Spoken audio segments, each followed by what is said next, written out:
নদীতে আল্লাহর দানীয় মাছ, কোনো রকম ইনভেস্ট করেন নাই, কোনো খাবার দেন নাই, কিছু দেন নাই, কোনো লিজ নিতে না নদী, শুধু কষ্ট করে ধরছেন। এই মাছগুলো আপনি কত বিক্রি করবেন আমার কাছে? যেটা বলবেন সেটাই একদম। আরত না, আরত বাদ, আজকে আরত বাদ, আজকে আমার কাছে সরাসরি বিক্রি করবেন। বলেন, আমি ক্যামেরাটা ধরে রাখছি আপনার কাছে। এই যে আরত যারা আছে সবাই অনুমতি দিচ্ছেন ভাই? হ্যাঁ সবাই অনুমতি দিচ্ছে, যান আপনি বলেন।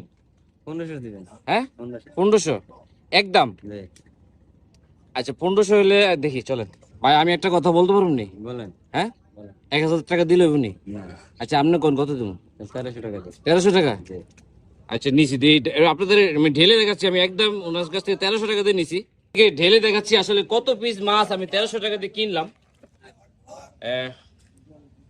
মাছের চাইজটা দেখুন, 4 8 9 পিস মাছ 1300 টাকা। আমি কি মাছ কিনে জিতলাম না ঠকে গেলাম? অবশ্যই কমেন্ট করে জানাবেন।